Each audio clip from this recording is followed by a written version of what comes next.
Good morning, everybody. Hi, Mike McDowell here, our liaison to the Forest Committee.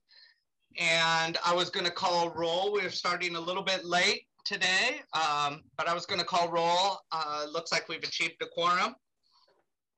And so it looks like we have Michael Furness, and we have Ken Hoffman, Aaron Kelly, and Dennis Halligan, our chair. And I'm our staff liaison, and we also have Emily Sinkhorn, our Director of Environmental Services. Also in attendance, we have David Loya, Director of Community Development.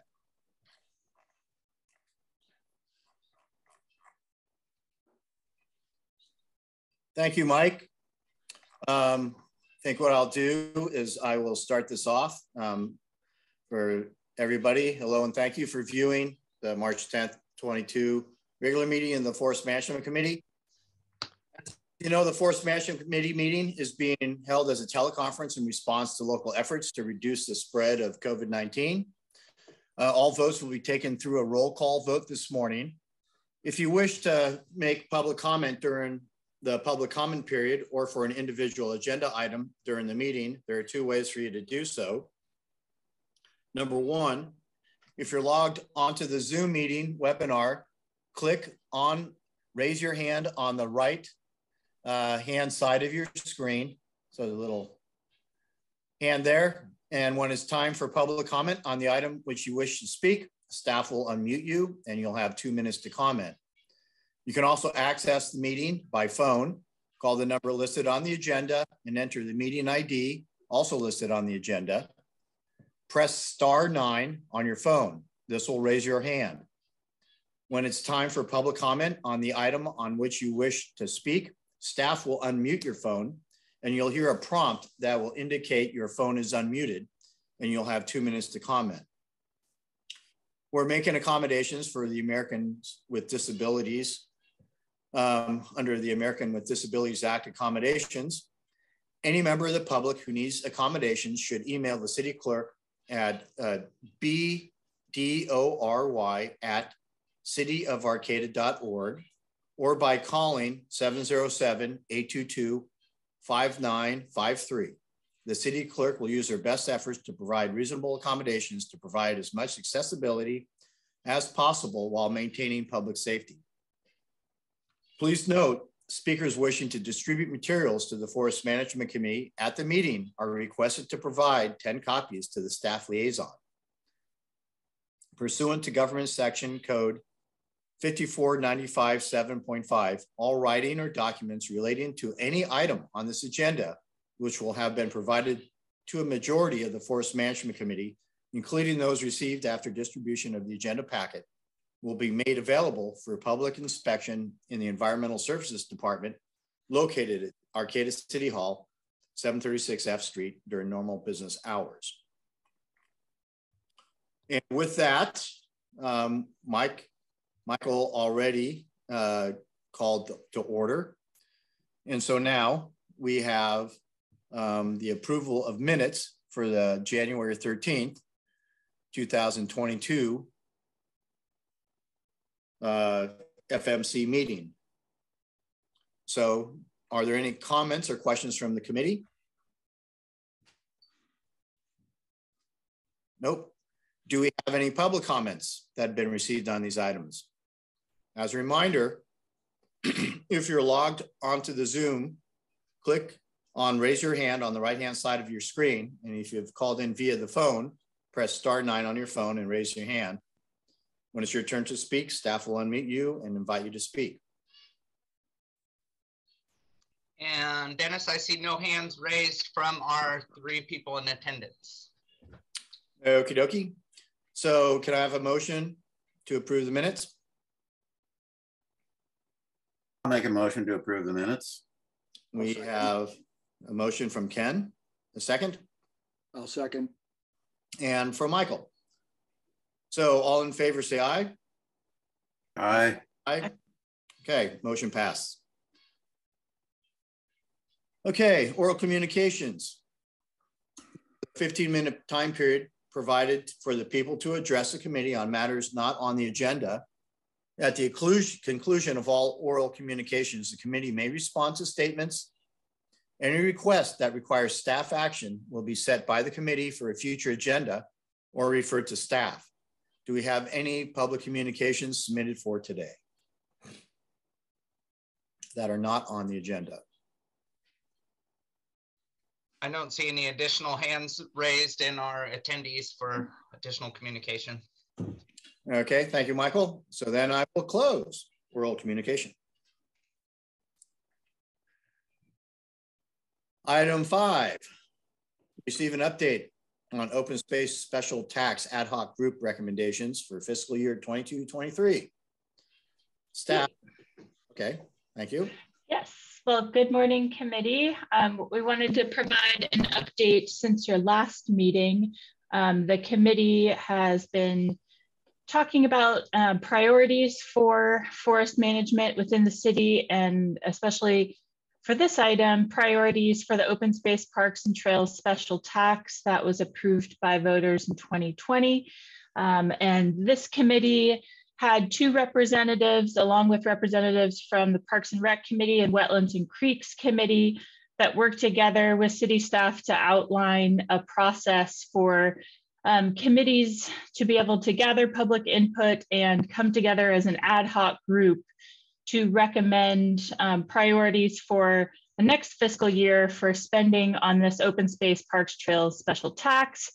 That group worked together over multiple months to kind of lay out a framework for how to consider potential projects that really meet the intention to fund improvements, acquisition, and maintenance of the city's open space parks and trails. And this was really seen as a steady funding source that could assist with, cost shares or pre-project work to get some of these key priorities around open space accomplished. And so this committee, the ad hoc group, had looked at kind of funding buckets of acquisition, stewardship and maintenance, enhanced public access, and creating a reserves for opportunities and challenges that may arise. This committee had recommended 3 top priorities for forest improvements, 2 being public access with the Margaret Lane trailhead improvements for the Sunnybrae Forest, improvements for access for all trail users, also an alternate trail to Trail 9 in the Arcata Community Forest Tract that would really help redistribute trail users from a steep section of Trail 9 where we have staff have received more comments and concerns of higher bicycle speeds. And then also forest road and culvert upgrades as we can work on recognizing that forest roads are some of our largest assets and also some of our largest liabilities with potential sediment sources. So the ad hoc group kind of discussed and put all of these priorities from the 3 committees into our kind of funding buckets of acquisition, public access, maintenance, and reserves. And for this fiscal year, the ad hoc group recommended funding priorities from each of the 3 committees and had allocated $45,000 for the committee priorities for each committee. And so the ad hoc group is recommending, and staff have given an update to the city council, that those 3 priorities from forest management are being kind of forwarded for consideration for this next fiscal year's budget, as well as creating a reserve fund for the open space special tax priorities. And so recommending putting $35,000 away in a reserve for future opportunities or challenges. So just wanted to give that update. And then for next year, city staff will be compiling progress on meeting those priorities and ensuring that our expenditures are shared and tracked with the committees and the ad hoc committee, and especially if there is funding shortfalls or funds left over. Those would be, what funds left over would be going towards enhancing the reserve in this open space special tax fund. But that's just a brief update on the status of those priorities.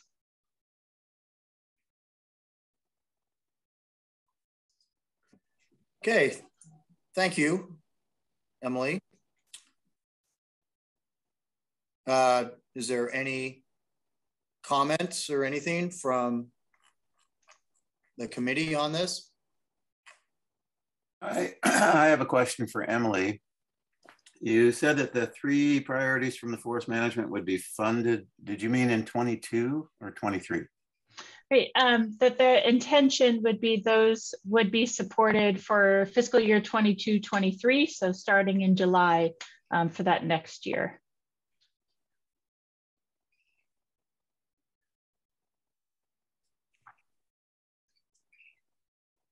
And I have a question. Do we have the culverts already identified that need to be upgraded? We have several areas identified in Jacoby Creek Forest, and we will see if we'll talk about that also just with our next agenda item.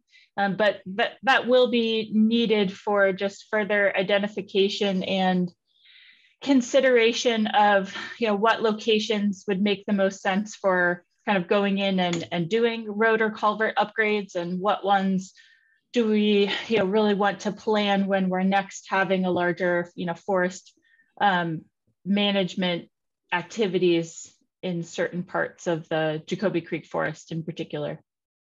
Right, and I'm assuming a lot of this is going to try to be grant funded through FRGP or Prop 1 or whatever. Prop 12.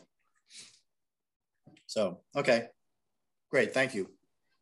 And I got a question. There's the, I should know this, but there's the school forest, the acquisition from Sierra Pacific. Is that solely the responsibility of Cal Poly Humboldt now, or does Arcata participate in that area financially? We are, I think the Cal Poly Humboldt is continuing to determine how that property will be managed and opportunities for co-management. So right now we are not actively working on management priorities on those parcels right now. But there is certainly, and I really foresee in the future, those collaboration opportunities. Okay. Good. I'm wondering if we have some road connections between that property and the 80 acres that the city was able to acquire, and what our responsibility would be there. Perhaps, if we're going to go into management that requires passing through the 80 acres or on the 80 acres. I'm wondering if we will need to do some pertinent road upgrades in order to access that property and beyond larger Jacoby Creek Forest. I guess that's something we should explore eventually. Yeah, that road as it is now, Dennis, is just a seasonal unrocked road. The city rocked portions of it from the gate at Fickle Hill Road down for probably, I don't know, just a few hundred feet, 1,000 feet or something, in just some of the worst locations. But we haven't shaped the road or anything. The city's 80 acres in there are pretty accessible right off that main road, but the road definitely, is encroaching with small alders and brushy type species on the edges. But for the most part, it's just a seasonal summer road right now. But at any rate. Okay. Great, thank you. You're welcome. And I don't see any comments from anyone in the public on these old business items here. Okay. And so that was both A and B, I'm assuming? We can pull up just a slide for, I can speak to item B. Okay. If the committee is ready to switch to that. I think so. Yeah, because we sort of mixed and matched here, A's and B's. So sounds good. Great. So at the last committee meeting, it was really recommended to keep this identify forest management committee priorities for the next 5 to 10 years as a standing item for committee discussion. And so following the last committee meeting, city staff sent out to the committee a map detailing the locations for each of these priorities that the committee kind of agreed upon at our last meeting. So this was a part of your packet at the last meeting. And these are kind of numbers for reference locations. And this was not included in this packet, but we'll kind of pull up a map. So this is what we'll use as a standing way to be able to talk about where these priority locations are, both in the ACF and Sunnybrae, as well as priorities on the Jacoby Creek Forest. So in particular of this, 7 and 8 in this area that we were just talking about, with this being a major priority for the committee and the city, improving roads in the upper Jacoby Creek Forest, including the SPI 83 city property and the Cal Poly Humboldt Forest, as well as getting in here soon for kind of timber inventory at the SPI 83 city property. So I'm happy to touch on, again, any of these specific priorities, or if there are other things that the committee would like to keep updating, as this will be a living document we will keep referring to. And also please let staff know if it's helpful to have these priorities and the associated mapping, in your packet each time, or if you would like to continue to have this as a standing item.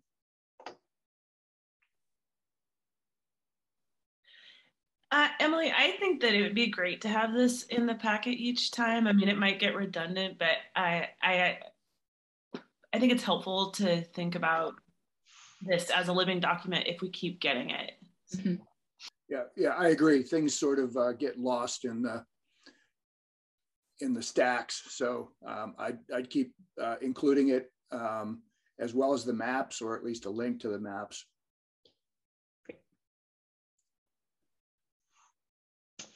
Great.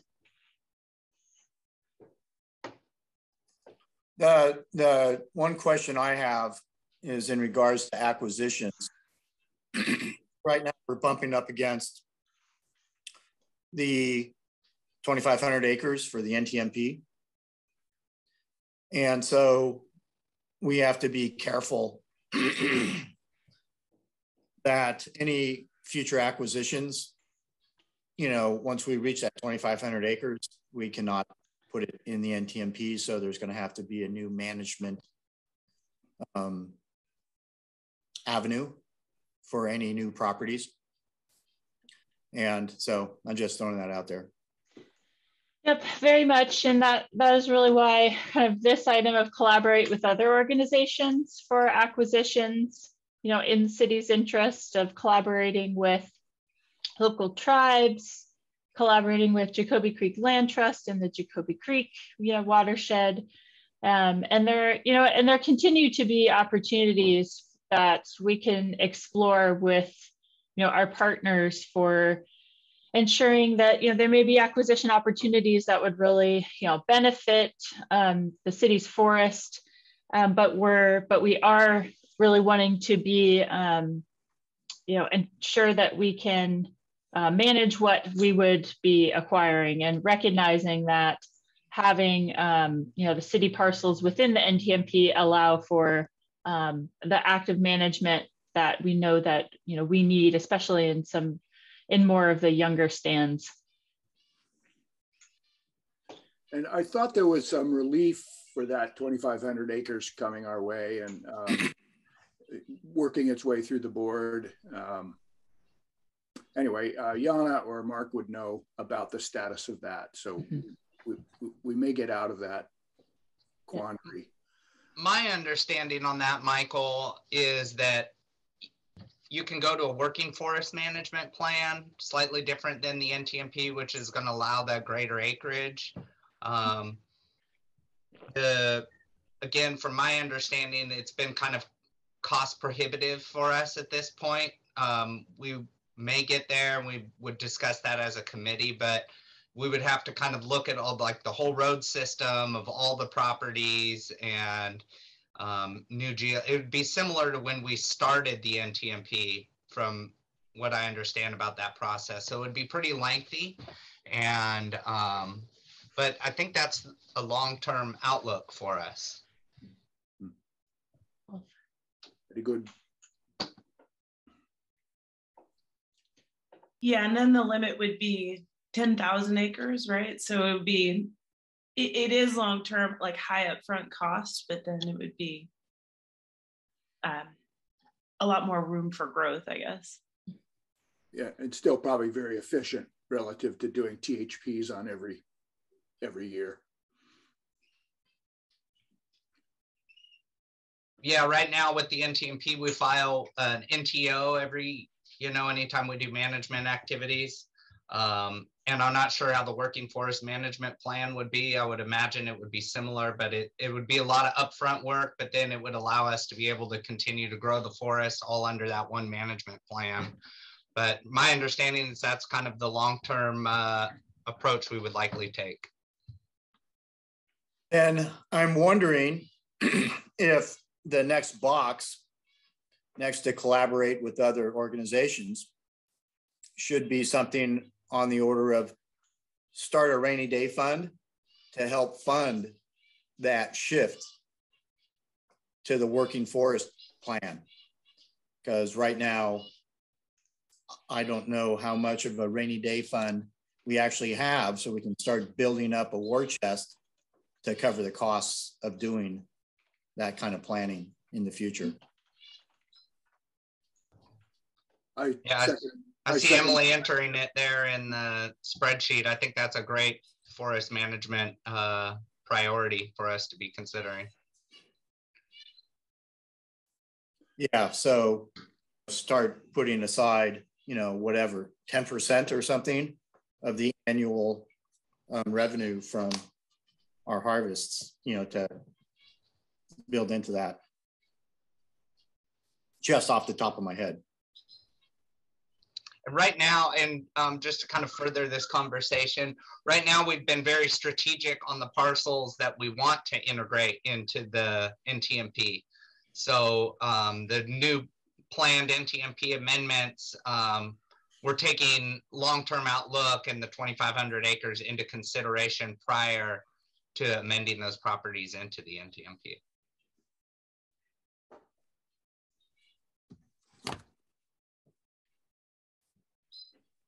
Great. Thank you.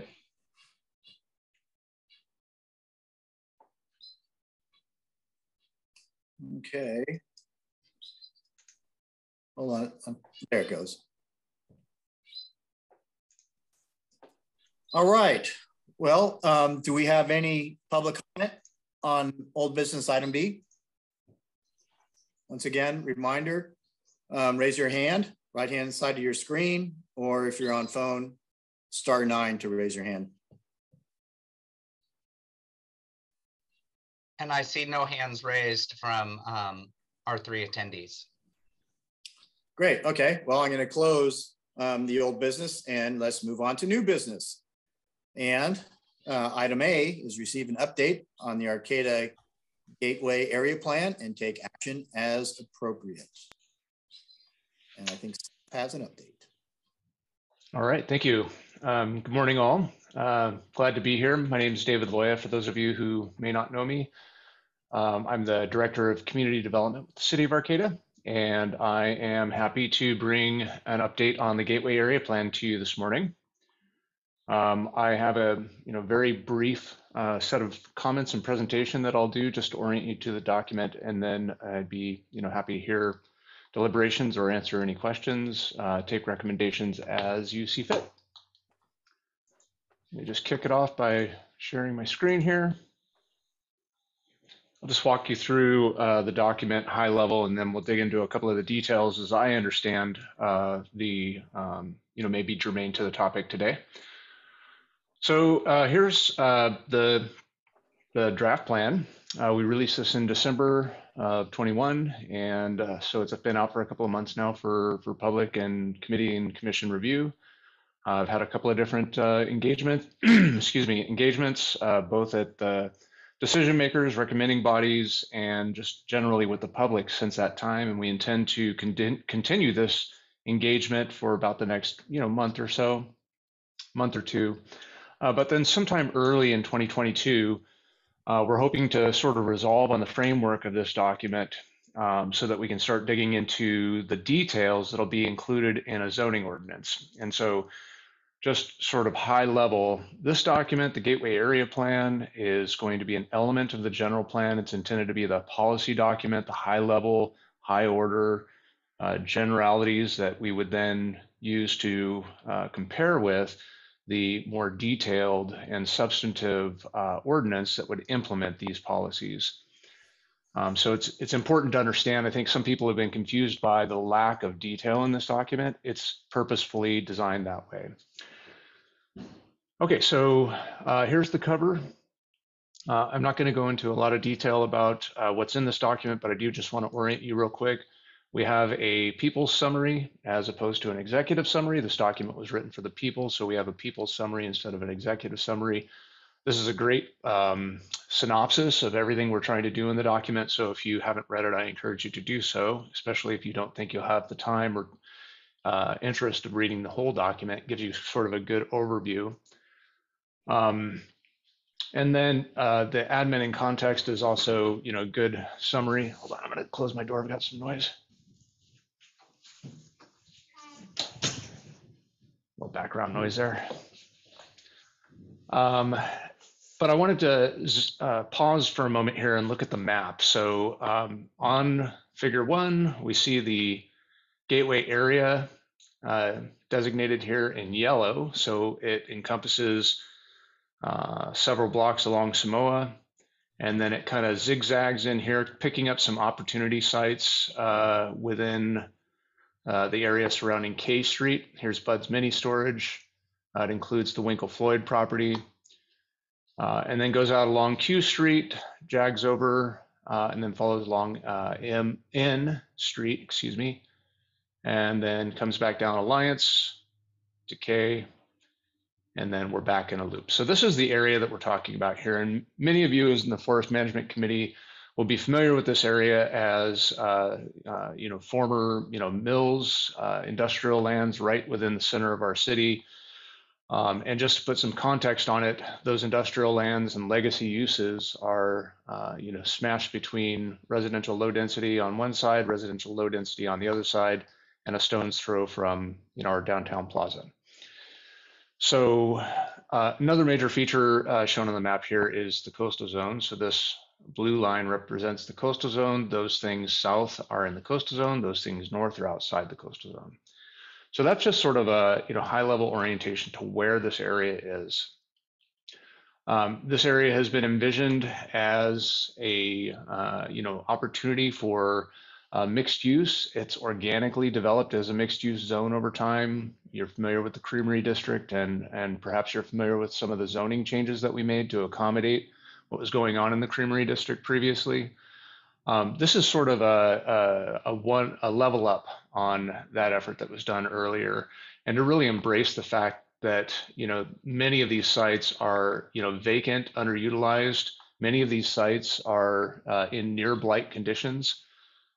Many of these sites do not really reflect the future potential of the city of Arcata, and so we've taken the opportunity at this time, based on our the fact that we've kind of worked through the majority of the land base that's in residential zoning elsewhere in the city of Arcata, and the need to plan for the next 20 years planning cycle and beyond.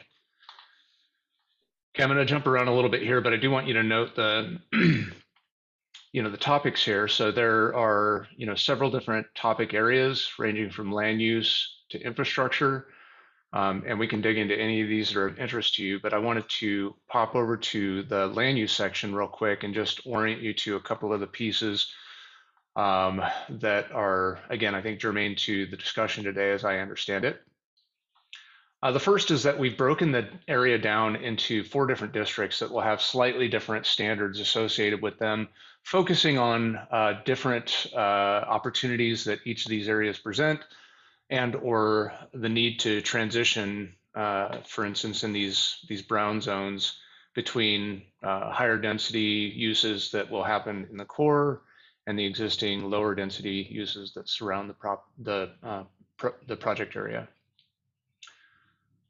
And then I wanted to kind of dive into some of the policies. So I'll use this as by way of example for how the entire document is set up, just again for orientation. We typically start off with some front matter that talks about the purpose, and then we dive into the policies, explaining what the objective of those policies are, and then for areas that have the need for additional definition around what the programs, the implementation programs would be to implement those policies, we've got program section. So just zooming in real quick on these land use policies, I want to emphasize that the intent behind this document, the intent behind the zoning changes, that we would have a very robust mixed use zoning district. So a lot of commercial, retail, light industrial activities combined with housing. So there's opportunities for both employment and living in this district, and you'll see that all throughout the document, that it's really designed around a mixed use strategy. The other thing that it's designed around is sort of taking a step back from the traditional land use regulation of establishing use tables and requiring strict regulations around which uses can occur in which areas. And instead, it leaves a lot of that to the market to determine. If you can identify a means for designing a building that would allow for industrial uses on the ground floor and residential uses on the top floor, which I believe in many instances that can be done, we're not telling you can't do that. Traditionally, our land use tries to segregate those uses and say you can have industrial over here, you can have housing over here, but you can't have them combined. What we're seeing in this district is a pilot project that demonstrates you can have them combined. And so we're embracing that and emphasizing it and allowing it to happen. Now, that's not to say that there won't be some uses that are not allowed.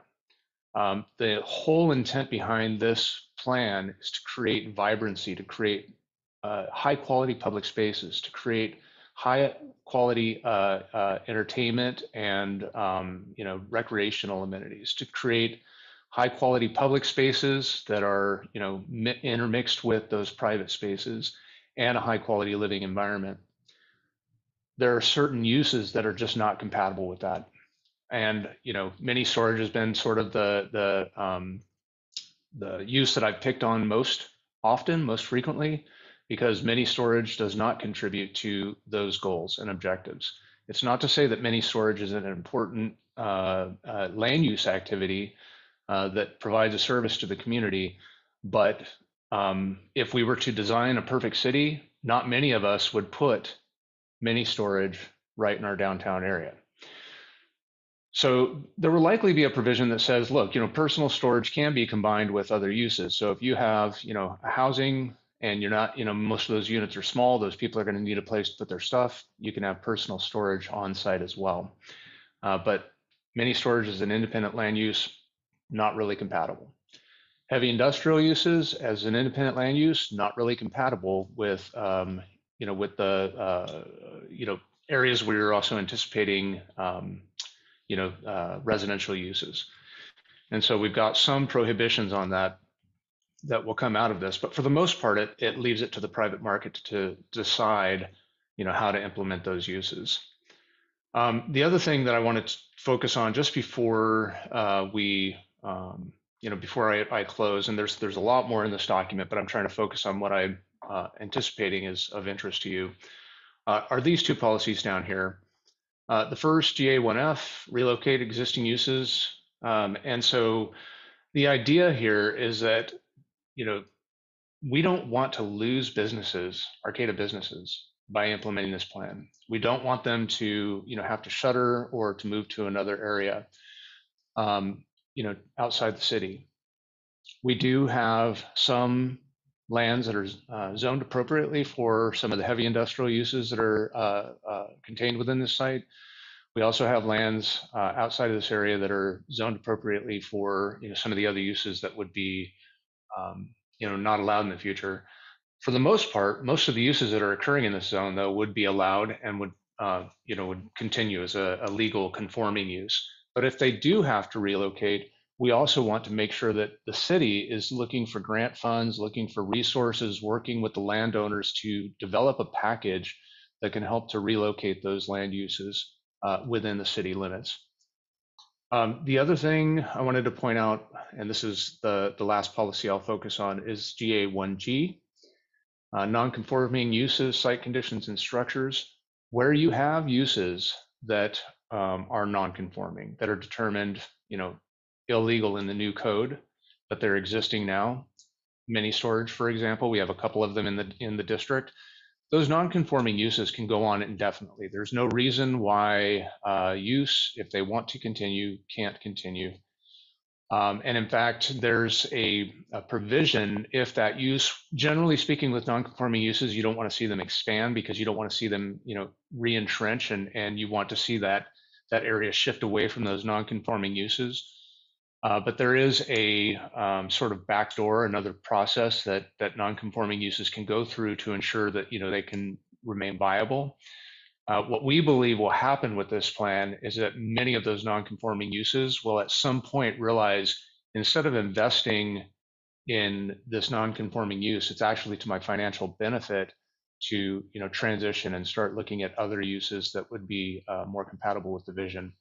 So those last 2 points, again, just to recap: existing businesses, city will work to relocate them within city limits, and existing businesses that are non-conforming can continue to operate as non-conforming businesses.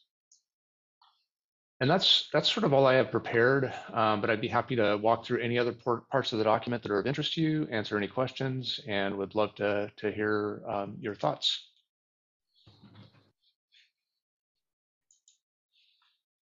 I do see one hand raised from one of our attendees from the public, but maybe our committee wants to see if they have any questions first, and then we can route through to our attendees.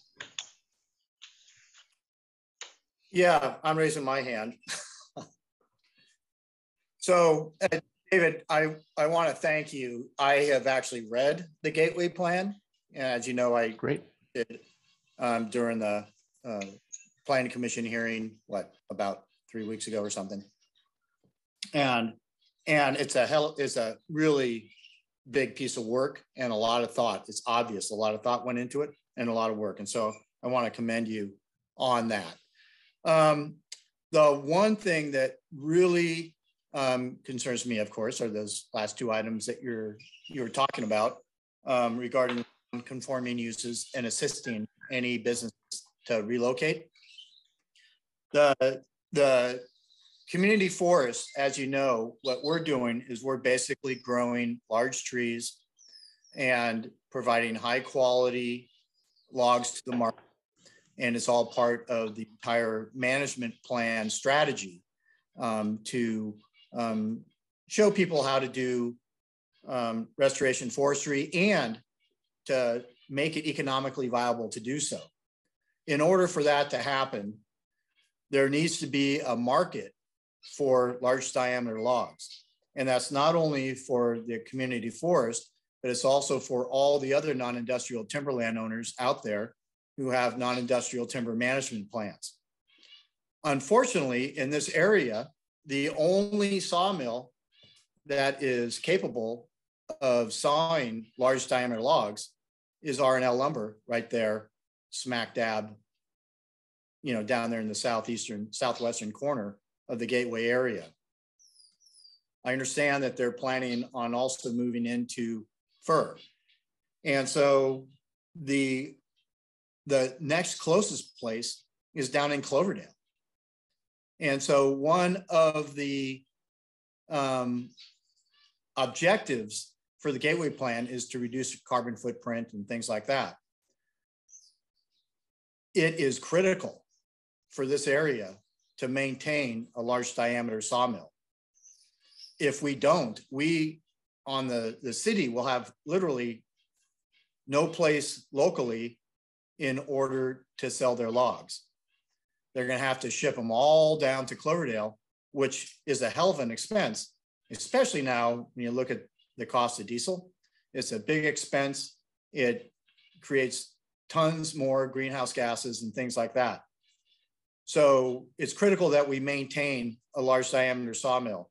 Fegus right now does have the capacity. However, what they're doing is they're basically taking all the logs from Humboldt Redwood Company, the large logs. They are not out there buying logs. So that is not an option for us. So if R&L needs to relocate, that is going to result in a lot of downtime.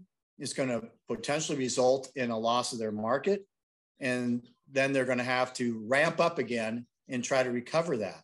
So it is a huge concern for the city, community forest anyway, and for this committee. And so when you say that the city is looking would assist, would that have to do with streamlining? And I would assume that the areas that you're looking at are out there in West End Road. And some of those areas out there are former sawmills, and so there may be contamination.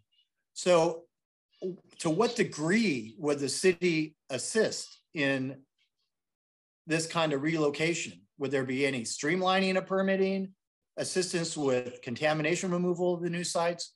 What? Thank you. Yeah, no, those are great questions. I think, to a couple of the points that you made, I think those are considerations of the plan as well. I mean, our overall, our economic development strategy recognizes, number one, niche manufacturing, which, whether we like it or not, log processing, timber management in this area has become, it's gone from a major industrial activity to more of a niche manufacturing activity, and the mills that have persisted, the mills that we have that are still operational and that are still viable really do fall into that niche category. We have Pacific Clears as an example, and it's a vital part of our economy. And so we want to retain that. We want to support that and continue to, to grow that. In terms of the overall economic impact, I mean, I think that there are going to be changes, and all changes have, ramifications, both intended and unintended. And we will, continue to manage those. But the implications to the economy as a whole, ensuring that we have source for these linkages of different economic activities is an area where we believe we have a special advantage, both locational and and the fact that we already have those businesses in our community. So I think we're going to continue to leverage those in the future. We've been in communications with both the landowner and R&L Lumber. I won't speak for either of those, but we'll identify. And I also am not at liberty to discuss in detail those what those conversations are leading to. But I will say that we are actively working with the landowner and R&L to make sure that there's a smooth transition if a transition happens. I believe representative from R&L Lumber is here today, and so they can speak for themselves on that matter. And then in terms of the greenhouse gases issue, I mean, I think you have hit on it spot on. I mean, the plan really does emphasize infill development. Infill development has been recognized statewide and nationally as one of the primary tools that local jurisdictions have at their disposal to to have an impact on greenhouse gas production. Transportation sector is one of the largest non-point source sources of greenhouse gases. We have absolutely no control over that in terms of how many GHGs vehicles are producing. The only way that we have control over that is by putting uses close together so that the vehicle miles traveled that between these uses is shortened. And so that's one thing that this plan is really emphasizing. In terms of the ultimate global GHG production through land uses that are associated with timber production, they probably are slightly less with processed timber than they are with just raw logs, just because of the dimensional properties of having processed timber. And so I think you have really hit on a key argument there for maintaining these businesses in our area, because while you do still have to truck these products out of our area, and so they're creating some greenhouse gases, once they're dimensional, you can pack a lot more of that product into a truck trip. And so I think for all of those reasons, we really do support maintaining these niche businesses as viable within our community. And to answer your other question about what specifically we would do, we don't have programs in place right now per se, and so at this point, they would have to be crafted on a one-off basis. But what I'd like to be able to do with this plan is to actually establish an ongoing funding source that would assist with business relocation. So the way we'd cobble it together now would be, through means of, maybe a CDBG grant for job retention, for example, or the city has land out in Happy Valley, and so maybe partnership on how to purchase and/or long-term lease land to some of these businesses might be involved in what that relocation would look like. Certainly, streamlining that you mentioned. I mean, we have absolute control over the permitting process, and we've been very effective recently at streamlining for projects that have a significant community good. I'd point to the Hambro recycling project as an example where my office took a minor use permit process where we typically quote 3 to 9 months for a use permit. That's the timeline that you should anticipate. And because of that community good and that project, we were able to process that in about 2 months once we had a complete application. So all of those things, I think, will be tools available to us.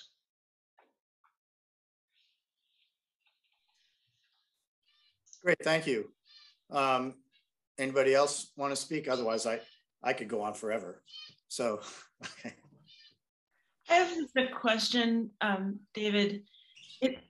Can you give us a sense of the timeline of how this, I guess it's a little fuzzy to me because it looked like in the rules, it's not that you push people out. You said that non-conforming uses were kind of like,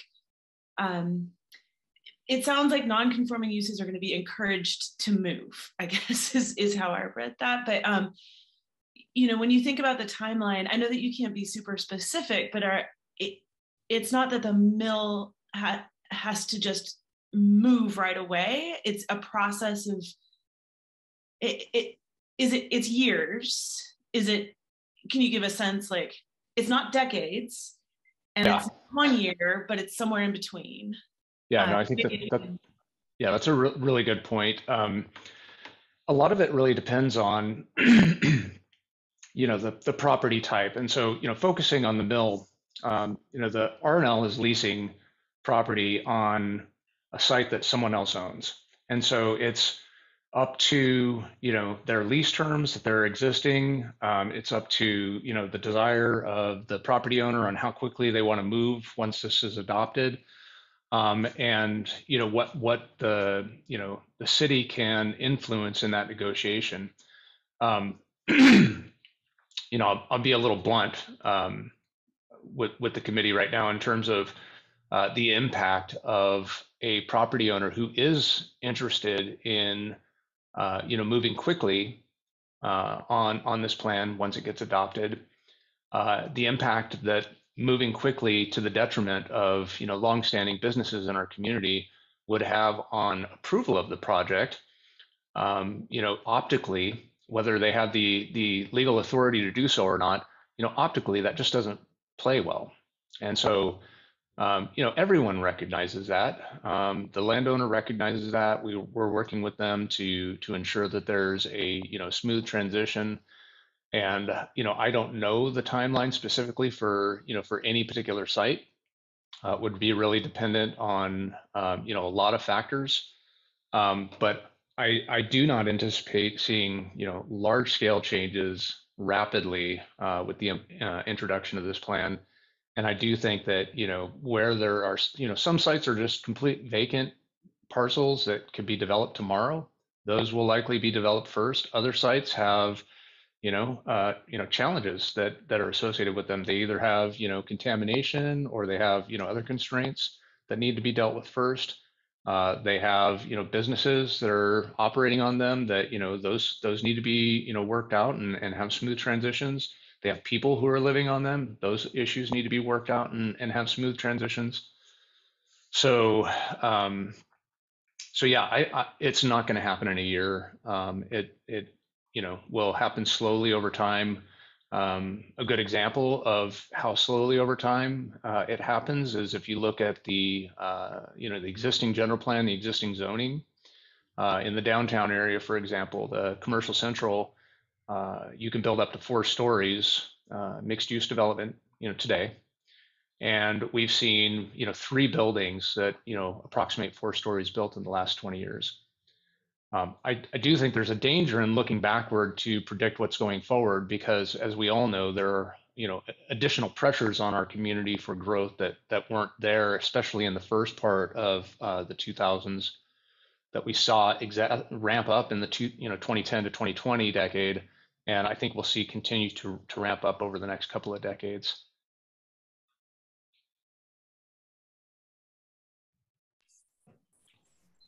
Okay, thanks for that. I have another comment, and and I guess this is just for the public. There's been some talk and rumors going around that, oh my God, if we don't pass the Gateway Plan, then they're going to come for development up in the community forest. And I think that's something that needs to be tamped down because it's sort of like a false narrative. A whole bunch of the transactions and the acquisitions that the community forest and the city, the lands that have been acquired, such as the Sunny Brae Tract, the Samuels, Forsyth, Lima, and Humphreys, a host of others, do have restrictions on development as part, the deed restrictions. So I think it's something that needs to be talked about, because it's not true. They just can't start moving up into the forest. The only other thing, the actual core, the AC doesn't have those kinds of restrictions on it. And so one of the things we may want to see and think about, although it'd be politically, and you talk about optics, David, it'd be politically and be pretty bad to move into the ACF core itself, development. So, perhaps there should be a conservation easement thrown on that or something like that to protect the core. Even though politically it may look ugly, a lot of things, ugly political things have happened in the past. So I'm just throwing that out there as come up to that argument about development in the community forest. It really is pretty restricted from that kind of activity. Yeah, I think I would also add that there still would, continues to be, opportunities for further development on the periphery of the community forest and in the unincorporated, part of the county, and part of the, department's focus, as we were talking about, reaching the limits of our acreage, conservation easements as a tool to reach some of those, same goals. And I think the department will continue to pursue those. And as we've discussed, are, actively working on two that are directly adjacent to the community forest. I see that as another tool. But I do think there will, continue to be, further development pressures in the periphery, of the community forest. And I think that's tied to the, intent of the infill that is, really being looked at through the Gateway Plan. Yeah, I'd also, that's a great point, Emily. I was thinking that as well. And I would also offer that, in response to this, we have in the general plan, a policy for, adopting a greenbelt resolution around the bottomlands. And we've done that. I think that language could be strengthened in our update to the general plan. And it strikes me that, based on your comment, Dennis, that the some language around a green belt. I don't know. I guess if it's just a community forest, maybe it's a green button policy or something that that really does emphasize exactly what Emily said. Not only within our own lands do we not want to see development, but as a within our planning area, which goes way beyond our city, the area that we see as having influence on the city, we also want to see green belt policies established within the county in those lands. So if that's of interest to the committee, I think we can work on some language like that for the conservation element of the general plan. I think that's a great idea. You're still muted. I would just like to salute the effort. I think there's a whole bunch to recommend this, and it's great that it's being done. If you look at my inbox, a lot of people are really exercised about this, and as Dennis said, spreading sort of panic misinformation. And this is I'm just really happy that this has happened, and seems like a really progressive, appropriate thing for Arcata to do. And also just mention, I have an interest in urban forestry, and the plan has quite a few mentions of street trees. And I think as things develop, it might be appropriate and helpful to actually have a sort of an urban forestry strategy.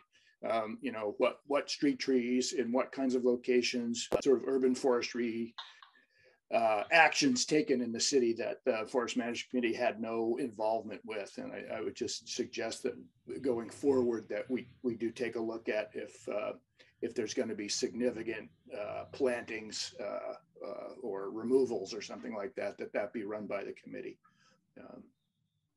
So what did you call it? Urban forest something strategy? An urban forest strategy. Yeah. Okay. Urban forest strategy. Yeah, there's just mentions of street trees, but not where we would put them, what kind of species they would be, how their energy influences would play out, we've had a hand raised from one of our people in attendance from the public. They've been very patient waiting for their question. I wanted to allow our committee members to respond in case that helps facilitate any further questions, but I think it would be great if we could move to allowing our attendee that has his hand raised to talk, if you guys are ready for it. Okay, I'm going to put through our attendee, and I will allow him to introduce himself, and I'm going to allow to talk. There we go. And it looks like you're muted. There you go. Good morning. My name's David Winkle. I am the plant manager for R&L Lumber Company. I want to first specify I'm not related to Rich Winkle. First of all, I do know Mike. I know Dave recently. We've been meeting, he mentioned, and then Dennis and I went to Humboldt State together at the same time. So I do know three of you, and I enjoy working with all of you. My personal background, I'm born and raised in Arcata, Blue Lake area. Went to Arcata High in Humboldt State. So I'm a local, and my whole family background has been in the lumber industry since the 40s. So I enjoy it, and I appreciate Arcata's approach to the management of their forests, and we're honored to be a part of that and being a customer of yours. So, and I enjoy the working relationship. One of our three main concerns with the project is safety for our employees and our company, security, and liability, of which we have not had a lot of issues with. We have a homeless encampment that's back to the right of the new Gateway project. We have not had a lot of issues. They've been generally respective of not walking through our operation during operating times. And our operating times are 6 in the morning to approximately 4 in the afternoon, Monday through Friday.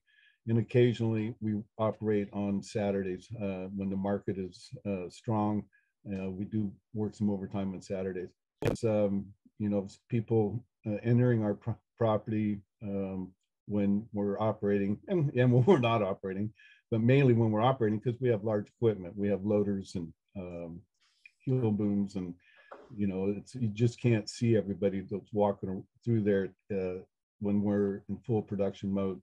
So we have recently experienced some break-ins. We kind of anticipated that was going to happen with the movement of the RVs out on Samoa Boulevard. They've actually cut holes in our fence and come in.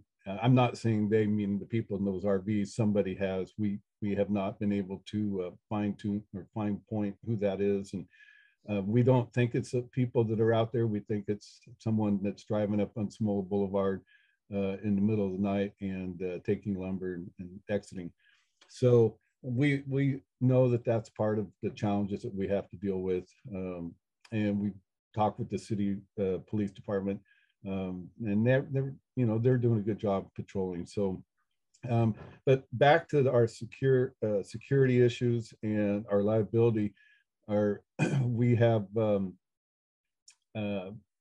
tried to come up with some ways to secure the property without having to spend an additional amount of money for building fences and things like that around the property.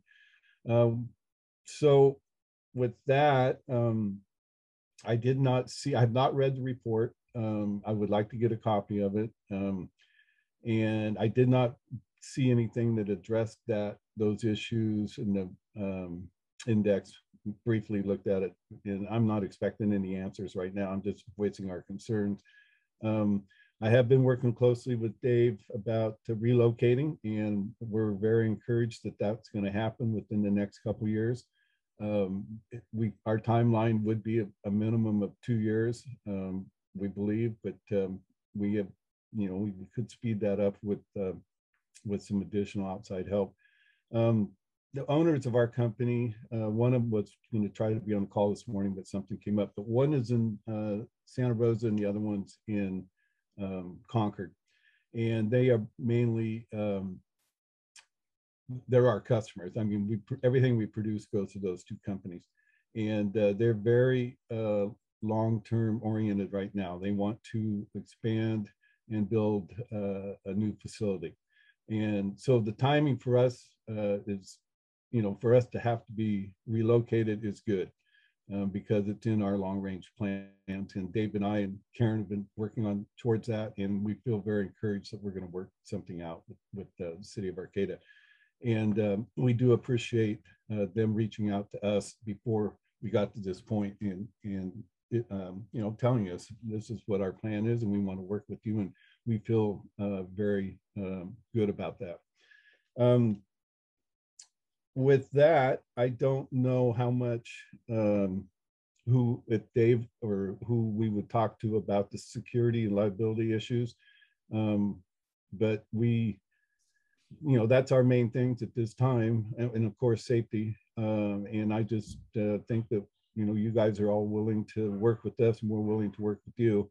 And I just want to get to know everybody as much as we can, and move the transition as smoothly as we can in the future. That's pretty much what I have at this time. Thanks a lot, Dave.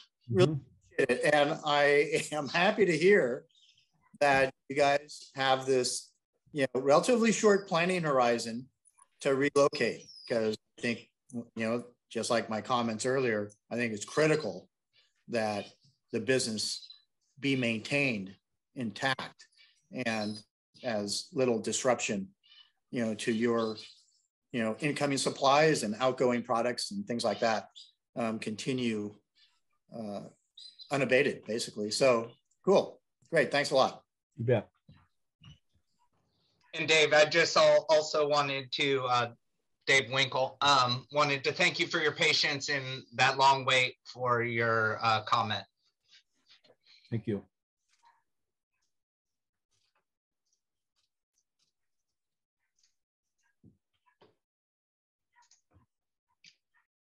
So do we have any other public comments on the Gateway Plan? Not hearing any. I don't see any additional hands raised, Dennis, from any one of our attendees. Okay, great. And David Loya, I want to thank you so much for your presentation and the hard work that you and your staff have put into this. Quite frankly, after hearing from Dave Winkle, I'm going to sleep better tonight. So I really appreciate it, and that you and RNL have been so proactive in addressing, the potential concerns that the community would have in the Forest Management Committee in the city regarding a place, maintaining a viable sawmill up here to handle all this log supply. So thanks a lot, appreciate it. Yeah, thank you for allowing me to present this morning. It's been a great conversation. I think we've got some ideas for how to improve the document, and I owe it to the great team that I'm working with, the good work that we're doing, and to the community input that we're receiving as well. There's a lot of really great conversations going on around this plan right now, and you can imagine with any plan of this size. We're going to have areas that can be improved, and so I'm glad that there's patience in the community to help support those improvements. So thank you.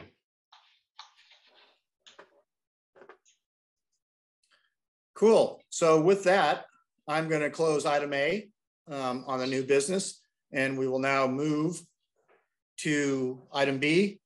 Receiving a presentation from Par Infinity Disc Golf Group and take action as appropriate. And I'd like to welcome Par Infinity, and Michael, I'll let you take it from here. Yeah, thank you. I'm gonna I see Caleb Grebe, excuse my pronunciation on your last name there, Caleb. I'm gonna allow you to talk now. Thank you for your presentation. And just for some background from Par Infinity reached out to the Environmental Services Department this fall, and Caleb will touch on their hopes both for opportunity for management of existing disc golf holes that are on the community forest property, and these were developed when the property previous to city ownership, and so looking for opportunities for refining those, as well as Caleb can touch on potential impacts to the disc golf course for other adjacent properties being sold or in process. And so looking for, ways to, potentially partner for additional holes that could be located on community forest property or adjacent on Cal Poly property. I've appreciated that Par Infinity has really put a lot of focus on education and etiquette with disc golf players. In particular, that the disc golf course does cross trails 3 and 3.5. We recently collaborated for additional signage along those trails, both for trail users and users of the disc golf course. So just wanted to give that update and introduce Caleb. Thank you. Can you guys hear me? Okay. Yeah, so just a little bit of background, I guess, about Par Infinity is probably apropos at this point. I'm not sure if everyone is sort of up to speed on what we're about and what our history. We are a nonprofit disc golf club that was formed roughly, I mean, before we were an official nonprofit. The club history goes back well over 30 years. And the course that is partially on the community forest, has a similar history, at least 30 years there. Of course, the folks who were designing and implementing that original course all those years ago had no idea who owned what or what they were doing. They were just, they were in the forest playing Frisbee golf at that point. And so as we went through the years and as I became involved, it became apparent that we were playing over several different pieces of property owned by several different landowners and needed to form relationships in various ways in order to keep that course as it is. And that included working with HSU, working with the Forest Sites and Able Forestry, and to a lesser degree, the city of Arcata, although we have, at different times been interacting with the city. The most recent developments for us, obviously, are the sale of the Forsyth properties, the one that's purchased by the community forest, and the smaller property, which is purchased by a private entity, and that would be the property that is accessed through Redwood Science Lab, and it sits between kind of 14th Street and Bayview Street at the bottom there. And that's the one that's really affecting us here in the shorter term, and the reason kind of for initiating our contact this go round with Emily and the Environmental Service Department, because what's going to happen there eventually is if they develop that property, we will be losing a portion of our course, and that would be a few holes there at the bottom. If you have that map, it's kind of holes 2 and 3, 2, 3, 4 area. It's kind of that bottom area down there. Yep. And so kind of just starting the conversation with the city to see if we can kind of solidify our partnership there, figure out ways that we can improve what we have existing, and then eventually, if that property does get developed, we will need to kind of figure out a new plan and possibly some redesign and develop some new holes if we want to keep an 18-hole disc golf course in the community forest / HSU Cal Poly property. I think that's obvious for us. That's obviously what we would like to do. We want to keep an 18-hole disc golf course or more if we have the opportunity. It's an important asset, I think, for recreation, both in the city and for Cal Poly. They advertise it in their general catalog as being, a course that they have, which is, sort of a misnomer because they've really done nothing but have the space for that to live on, which, is obviously a huge deal. But anyways, that's aside. So just looking to form that partnership and talk about, how we can do that and how our course could, evolve moving forward. Was not sure of timeline on development of the property in question, the other Forsyth property. I did just have a meeting with the landowner. We've been in contact with him kind of throughout this process over the last couple years since that purchase took place. I think ownership actually just transferred recently. I'm not as familiar with the details, but we have been in touch with him the whole time. We have an MOU in place with the owner of that property, which is going to allow us to continue to play disc golf on that property until such time that they tell us that we need to move on. And that would be when they break ground on that project, or shortly before they break ground on that project. So we do have an MOU in place there. I just met with him last week and discussed kind of timeline for that. And it's sounding like, you know, we still have some time here to figure out our game plan and what we're going to do moving forward. So that gave me a little bit of relief, because I was expecting kind of a shorter timeline, but it sounds like for him, you know, he's sort of uncertain on the timeline, but it seems like we do have some time to figure out and get all of our ducks in a row. So I think that there's sort of two parts to this. You know, one is I've talked to Emily about also getting an MOU with the city of Arcata, and I think that's kind of more a near term goal for us to make sure that we are establishing that relationship in a more substantial way, so that, you know, we say, here's what we're doing, here's what you've agreed to allow us to do, you know, and we have some substance to that relationship. So that's kind of near-term goal. And then also talking about, you know, management strategies for the areas that we are on there. And then the last would be developing of some other areas as we need to move on from the Forsyth property. So I think that kind of summarizes where we're at now, and open to questions or comments on any of that, and then anything else you would like me to address or discuss, I'm happy to do so.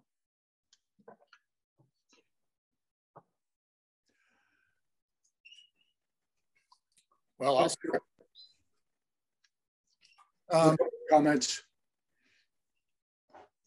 Go ahead, Dennis. Okay. So first off, Caleb, thank you so much for that presentation, and I support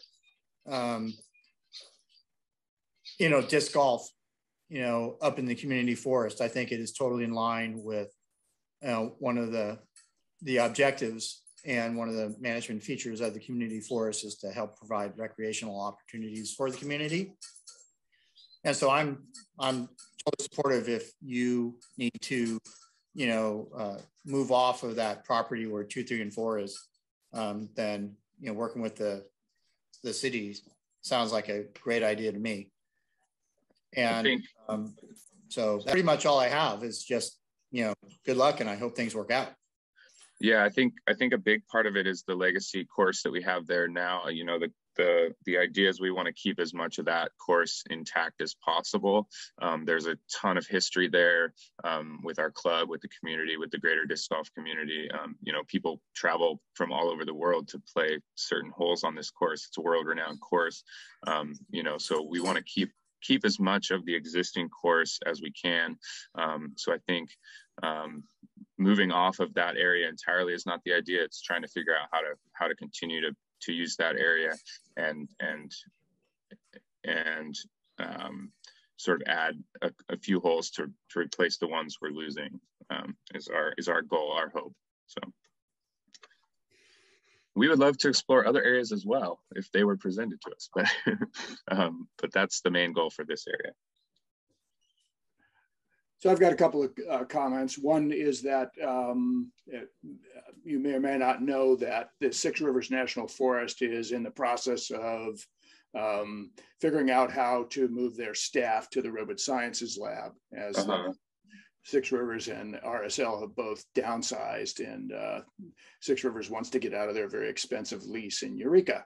Gotcha. So that would introduce some additional potential conflicts, or at least some parking squeeze in that area. Yeah. We've had a pretty good relationship with RSL through the years. Occasionally some parking issues come up. Disc golfers in general know that they are not allowed to park in that lot. You know, it's a permitted and monitored lot. So you know, any disc golfers parking there get ticketed, and so we've had a pretty good track record with them as far as that lot goes, thankfully. Yeah, and I worked there for a number of years, and we always felt that the golfers were very respectful, and no real trouble came up, other than sometimes the dumpster was overflowing with beer cans on Monday. Right. But anyway, not a very reversible impact. But the other thing I'd like to bring up is what I think is a best practice. A lot of the holes are get trampled, and it becomes bare ground, and that impacts the forest. The redwoods grow slower when the litter layer is scuffed up, and so the best practice there, and it's something that's easily done, is to try to replace that litter layer with small needles and small wood. Maybe even get a chipper and chip things up, and basically recover the soil so that you don't have a bare ground. Yep. And so if the city does an MOU, that best practice probably ought to be in there, and your golfers, you know, could easily affect that practice. Yeah. And just make sure the ground doesn't get overly scuffed up and bared, and when it does, that gets replaced, and that kind of takes care of that impact. Yeah, and so we started actually on some management strategy documentation with Julie Neander prior to her departure. That has sort of been curbed for now because of, you know, the relationship kind of devolving once she moved along. And so we have some start on that, and we can kind of get that document going again if need be. But I think with disc golf, we sort of end up with what we call islands and trails kind of concept, which oddly enough, there's a fellow who's living down on the property, the other Forsyth property in question. He's living in the woods there, and he's sort of done this organically on his own in that area. I don't know if you've been in that area at all. There's like these sticks where he's just like creating these kind of islands and defining trails using sticks, and that's oddly enough exactly kind of our concept and what we would like to see for a majority of the course there. And that would allow for more protected areas where we would have that litter layer, more you know, a deeper litter layer, and then defined trails. Obviously people are going to go off those defined trails to play their shots and whatnot, but at least you have, you know, you're directing people and minimizing the impact rather than having it so much spread out. So that's one of the main concepts we have talked about.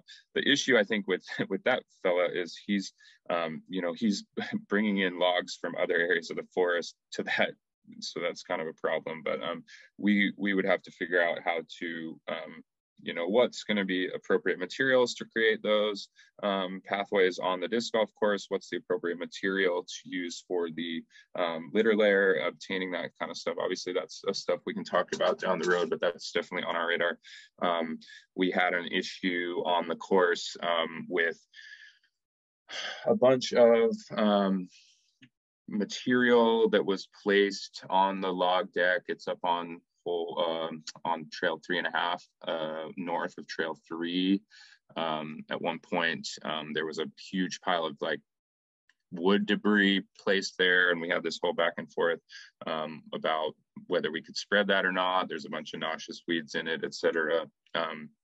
Ultimately that got spread up on the course, so that was a whole big issue with Julie and us. And I don't know if there's going to be access from the city for material in the future, or if that's something we're going to have to source, or if we can work together there. But yeah, I think all that stuff is kind of down the road. Sounds good. So thanks, Caleb. And I'm glad you mentioned these islands approaches. I have noticed that as I've walked there, and I didn't know that it was, well, I didn't know that this was kind of uncoordinated, I guess, until recently, that it was one person just kind of moving stuff around, but I do think it's effective. Yeah. The spread of people over a really big area creates so much more impact than, you know, having people kind of like routed. And I do think those islands do a pretty, it's a cool idea that's not like intrusive for the golfers.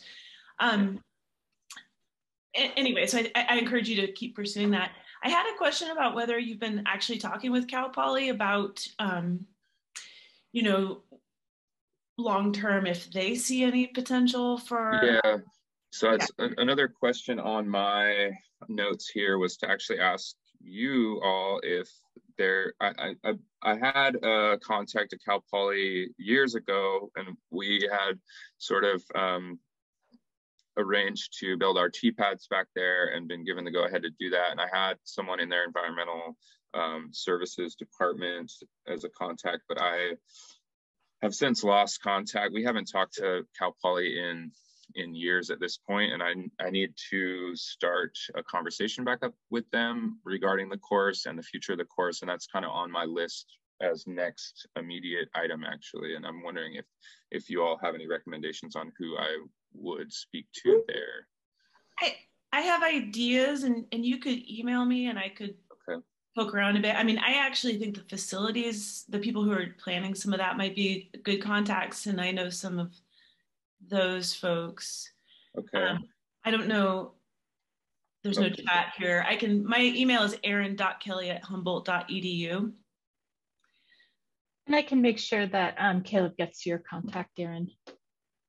Yeah, I'd be happy to make that connection for you, because I think it actually is kind of a neat idea to think about how this might integrate even into some of Cal Poly's plans. So.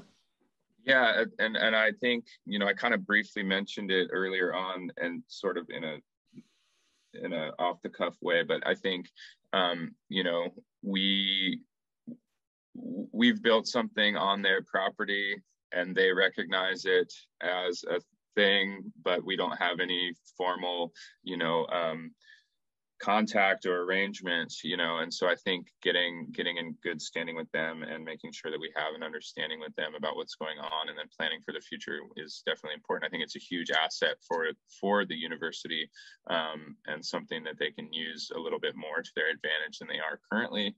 And then if they can help us out in any ways, that would be awesome as well. So I think yeah, that's definitely a partnership that we need to be looking into as well, and it's on my radar, certainly. And Caleb, kind of a question, Mike McDowell here, but also more of just a comment. Sure. Just looking at the map here of Area 1 and 2 as your proposed, you know, kind of expansion areas if you had to expand the course. Area 1 looks to me, I'm not looking at property ownership. That looks to me that's Humboldt State or, you know, Cal Poly's. Mostly, yeah. I think there would be a section if we were going to connect the course, and there's hole 9 is one that's, you know, we've addressed as kind of a problem. Again, this course was built sort of before anyone was thinking about safety, or, you know, there was 3, 4, 5, maybe 10 people playing the sport at that time. You know, we're not thinking about safety or trails or anything. So hole 9 is one that we've identified as kind of the most risk you know, hole on the course. That would be one that we would be looking to remove. In our sort of ideal scenario, we would drop down from 8 into the valley behind and then play it down through into Area 1. That would be our ideal area to develop. It would help us with course flow, connect the course from the front. As you notice, there's a front and a back. There's kind of 2 sections, and as it is now, you kind of have a long walkout. If we were able to develop Area 1, that would allow us to sort of connect the course into a complete 18-hole loop, and it's really a nice area. Whether or not HSU is going to be amenable to us developing that area is, you know, obviously to be determined. But that area, kind of, in order to connect the two, would incorporate a portion of the community forest property kind of just below hole 8 and Nines T. So the other thing I kind of just commenting in there, that's a pretty big second growth. Yep. Nice looking stand in there. My other comment would be, it looks like some of the course area highlighted is right in a riparian zone. So just kind of voicing comments on that. Yeah. Area 2 looks to be on the recent Arcata Lima purchase, Yep. the Lima 20. Now that area had recent timber harvest management activity in it prior to the city's ownership on it, and is in planning wise, there shouldn't be any addition away from any water courses and stuff like that. So that was only my 2 comments, and just kind of seeing if you had a preference on your areas 1 and 2. Area 2 to me seems a little less impactful per se. Our first priority would be area 1 for some of the reasons that we mentioned, and we have, we obviously consider the impacts that we have there, understanding that that is an older stand of forest, and as far as sediment and riparian, that's also been taken into consideration. Luckily, Fern Lake is a giant sediment trap, so we do have that going for us on that area.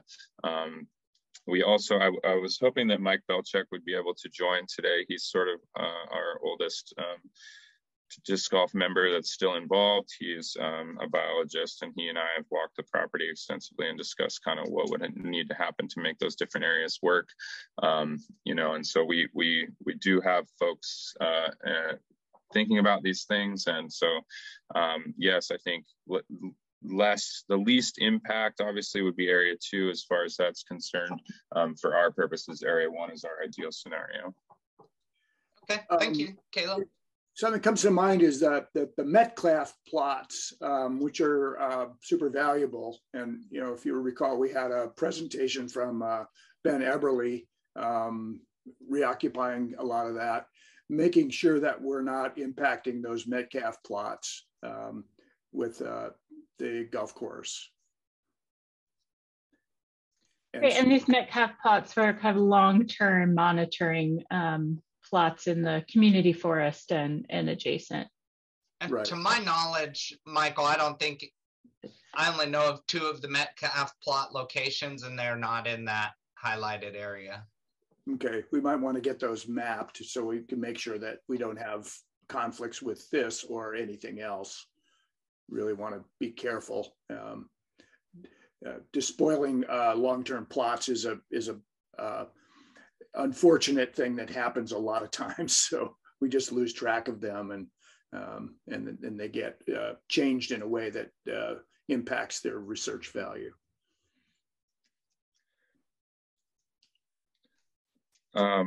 Just another thought that came to mind that I will mention. There's one other area that we looked at briefly that's not on this map, and that would be above hole 6 and 7. I know there's a new trail planned for that area on the mountain bike side. We did look at some area that would be kind of adjacent to their trails. And this kind of brings up another topic that we sort of, discussed. We had a walkthrough with Emily. And we talked about areas not crossing over, just trying to limit crossover with the mountain biking, et cetera, and trails, et cetera. And just on that topic, I think, if worse comes to worse, disc golf can be a multi-use activity, and we can work with, mountain biking and trail use to some degree. So I don't want to totally eliminate areas to explore as options. Obviously, we're going to look at options that don't, interfere with those other activities as much as possible, but I don't want to totally eliminate those other options from our search. Yeah, no, thank you, Caleb. I think the department really sees the opportunity of, in the short term, working on an MOU with Par Infinity, modeled after our MOU with Redwood Coast Mountain Bike Association, that has really codified that relationship for developing new trails, between 3.5 and 3, Peanut Butter and Jump Trail. and to have that be structured in a similar way of outlining roles and responsibilities for, opportunities to really restore some of the existing holes, update T-pads, and other kind of safety and sustainability opportunities for the existing holes. And then for any potential kind of relocation areas, outlined in that MOU would be working with the city for conducting, environmental compliance for potential relocation. And so that would be also kind of a joint effort, but something that we would hope that Par Infinity, would be able to be heavily involved in. Yeah, and I've sent the MOU to our lawyer, who is just another disc golfer and doing everything very pro bono. So he's got that, and I haven't nudged him to work on that, but it is on our radar, and it's something that's on my short-term goal for sure, is to get that in place. Whether or not the relocation of holes takes a much longer timeline, which I assume at this point it will, we do want to get that MOU in place and start working on the existing holes and bringing those up to speed. And like Emily mentioned, we'd love to build some T-pads to increase the safety on those, work on those islands and trails concepts, and rebuild some of those.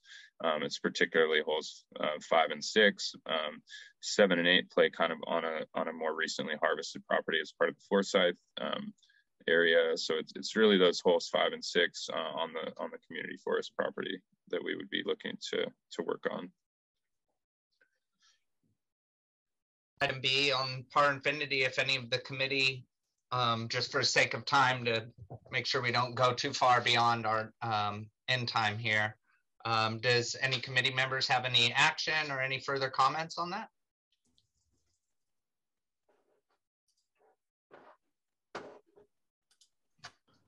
Okay, I think we could go to the item C there, Dennis, returning to in-person meetings. And I would also just make sure we don't have any other comments from the public, just in case. Thank you, Emily. I don't see any additional hands raised from our members, our attendees. Okay, great. That said, let's move on to C, consider returning to in-person meetings. Great. So as an update, the City Council last week had a first hybrid meetings where members of the public could tune in remotely or in person. And the Council and Planning Commission will be meeting in that hybrid format for as long as that stays viable and safe to do so. For committees, the city does not have the capacity to provide the hybrid meeting format and all of the IT management that requires. So we really have, right now, we still have the COVID emergency declaration in place that allows remote meetings to occur. And, but it may the committee even staying remote as long as that the city says, we need to all meet in person. But I just want to give that heads up that that's what the Council and Planning Commission are heading towards, and gauge the committee's interest in meeting format.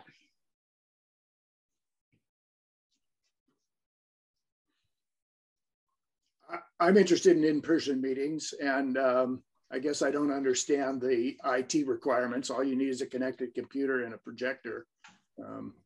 Maybe there's more to it than that, but it's pretty simple. And many businesses and organizations are going to the hybrid format. I think it's going to be with us for the foreseeable future. So we'll find our way into that. Right, and I'm in support of doing face-to-face meetings. The only issue I have is, as you can see, when I do attend person, is week on, week off, then of course it's easy. And so anyway, that's my only concern. If it is a simple thing to do a hybrid, that'd be great. It'd work well for me when I'm down here. But yeah, I'm all for it, you know, as far as doing in person.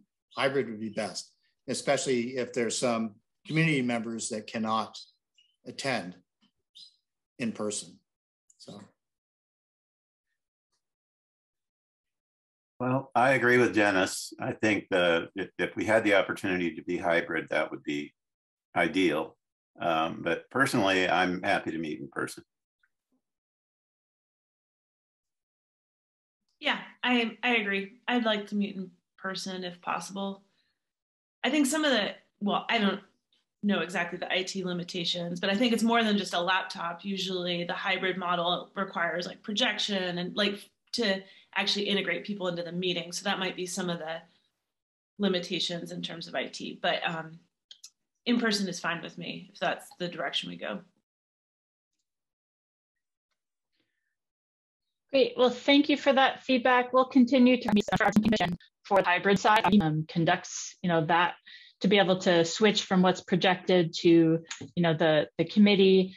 And for most of our committees, they're just staffed with one staff liaison, and that would be kind of too much to put on that one person and not enough time for our IT manager to attend all the committee meetings. So you know, we'll see if we can work any of that out. But I am hearing, you know, a potential interest of meeting in person, and we would just plan that to ensure that we have a quorum for when we're planning meetings. If in person would be a challenge to get a quorum. Yeah, and I suppose we could also, I don't know how this works with the public, but with committee members, you can bring them in with just a conference call. It doesn't have to be a Zoom with video. Mm-hmm. So.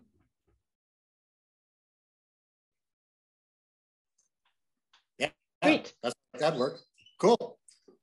So I guess we'll table this for now, and Emily and staff will continue, you know, exploring the options. But from what I'm hearing, we're all pretty darn interested in getting back face to face, which is good. Great. So moving on. On our public side of things. Okay, cool. Now we have committee staff reports. The Forest and Roads Trail updates. Great, just have a couple updates. Our volunteer trail stewards of the Humboldt Trails Council continues their kind of monthly volunteering, and kind of half of that being in the community forest. A week and a half ago, they were in the Sunnybray Forest, Beef Creek Loop. City staff have worked on some upgrades to the Sunnybray Forest downhill trail, both for ensuring sustainability of that trail tread, as well as adding some more complex features for mountain biking. And we have updated signage for trail ratings for the mountain bike trails. And that will be, is also being posted at the Peanut Butter and Jump trails. We have 2 kiosks that are being planned with information at the start of the Peanut Butter and Jump trails in the ACF, and along the Ridge Trail in Sunnybray Forest nearing the downhill trail, that will have information on trail rating and what to expect for different levels of mountain bike trails. With the new features added to the Sunnybray Forest, staff is considering and would be interested in the committee's input on making that downhill trail biking only. The high speeds of that downhill trail are seen as a concern for hiking on that section. There are kind of multiple trail opportunities in that area, and it is already signed as directional, just heading south or downhill. But that is an opportunity to consider for ensuring safety. So would be interested in committee feedback on that.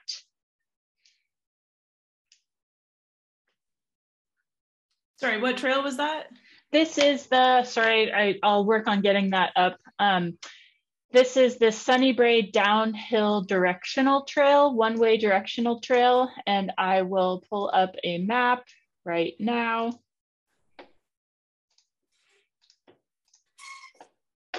Yeah, if I remember correctly, this is the trail that ended up getting a lot of heat when it was converted to a downhill only for safety reasons, because there is a lot of conflict between pedestrians and mountain bikers. And I believe, if I remember correctly, this ended up bleeding some mountain bikers off of the main trail being used by horses and pedestrians, if I remember correctly. Yeah, that was part of the trail to get to this point.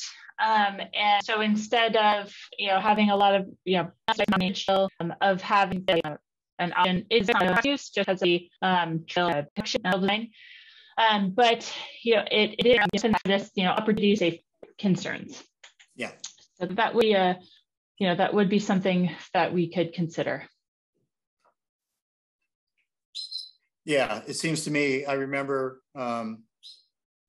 that there was a public comment that, one of the public was going to keep on walking uphill on the trail. And quite frankly, I didn't think that was a very good idea. I am in favor of turning that into a bike only trail. And like you say, the construction and actually the steepness of parts of it really isn't conducive to equine. Mm-hmm.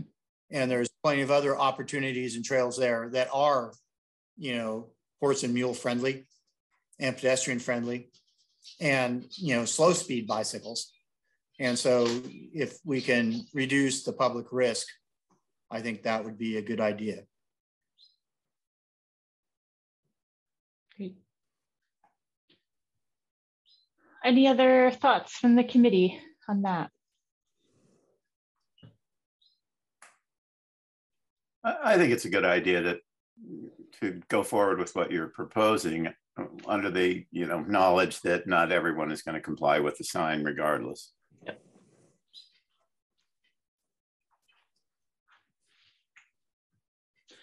Great.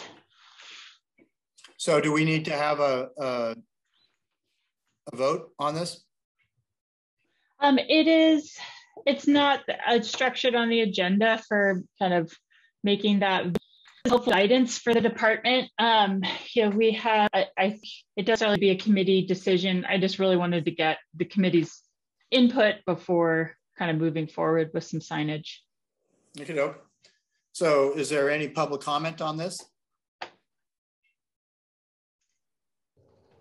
I do see a hand raised. I'm going to allow our attendee to talk. Here she comes.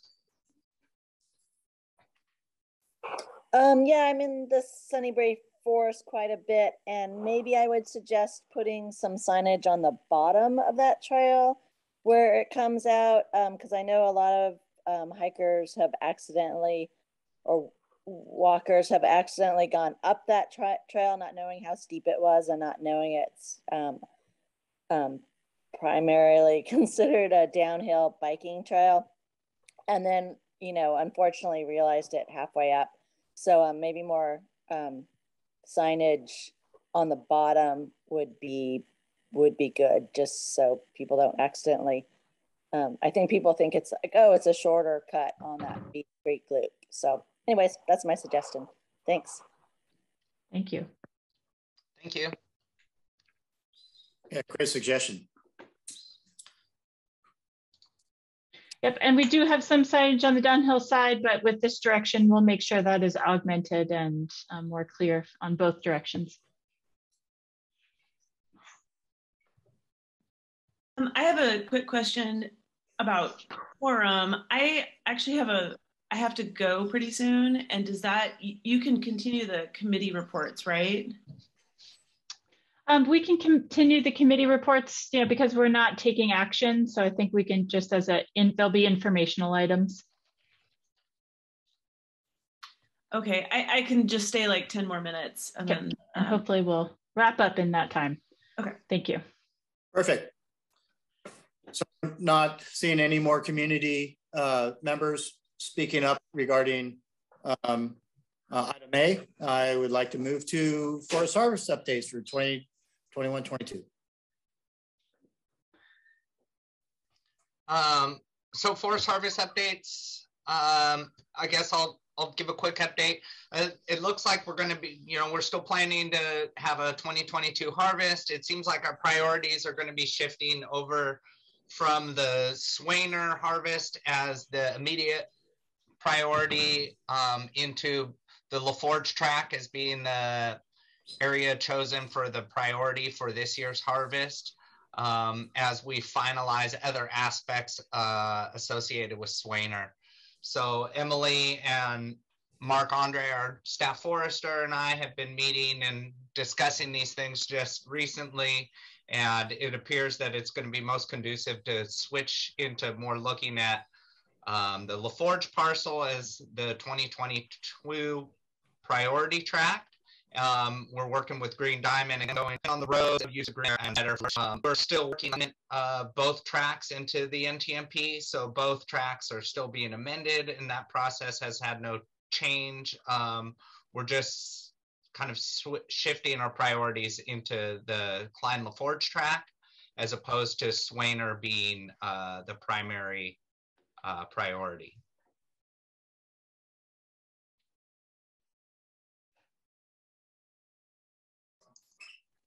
Cool. So do we need to set up a pre-harvest inspection by the committee?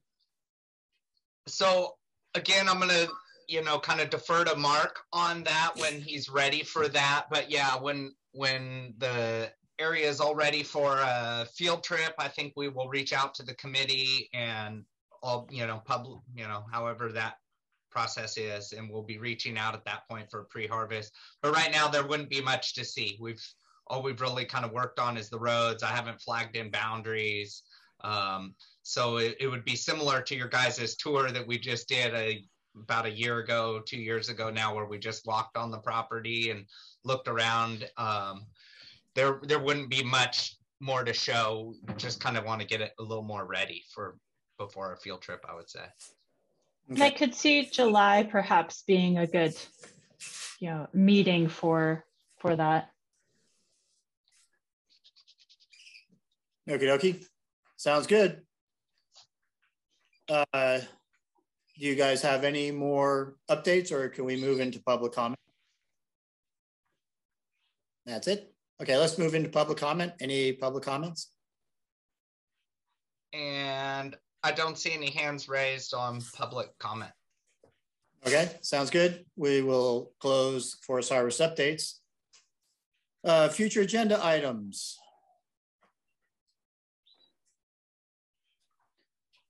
These were agenda items that were voiced at our last meeting. I have reached out to Steve Sillett. He was not. I don't believe he was available in May. So we'll kind of keep reaching out about potential dates. We also had a suggestion from, having a presentation on carbon projects by professionals working in that sector, perhaps reaching out to Andrea Tuttle, and would take, committee interest on timing for that. And then a committee field trip. It seems a pre-harvest inspection in July could be something that we could have on the radar. And we will be keeping the forest management priorities and maps as an old business item standing. Other suggested topics. Oh, and Michael, I see you're on mute. Yeah, you'd think I'd be better at that by now. I gave a presentation about 1.5 years ago about the possibilities of a municipal green burial cemetery on city property. And I currently have a capstone group in a planning class, Lori Richmond's class, that's working with me and Joe Mateer, who works for David Loya, looking at all the possibilities, not just in Arcata, but countywide. And it's a really good group. They're very engaged. We'll be meeting with them this afternoon. And when that is completed, They've asked to make a presentation to the Planning Commission, but it might be appropriate to make a presentation to the Forest Management Committee, or at least have me kind of update the committee on what we've found. So, and there's also a lot of other activity in this realm. I sort of kicked the bee's nest again, and a lot of people are interested. And we're also working with the city of Trinidad to convert their cemetery to a green format. So, and if you're interested in that, Thanks. let me know. Yeah. Great. Thanks for that, Michael. I'd actually like to see something like that come to fruition. I'm getting a little close there. It's likely. You're on the verge, are you? Or at least retirement. It doesn't mean I'm dead. So. We're still young. We're still young. So, okay. I guess any other public comments regarding future agenda items? I don't see any hands raised or anything initiating public comment on that. Okay, sounds good. Future meeting date scheduled for May 12th, and which sounds good. And so with that, I want to thank you all for attending. Thank you to all the public for being there and all the great discussion that we've had. And with that, I call this meeting adjourned. Great. Thanks all. Good. Thanks a lot, everybody. Have a good one. Good meeting. Thank Bye. you.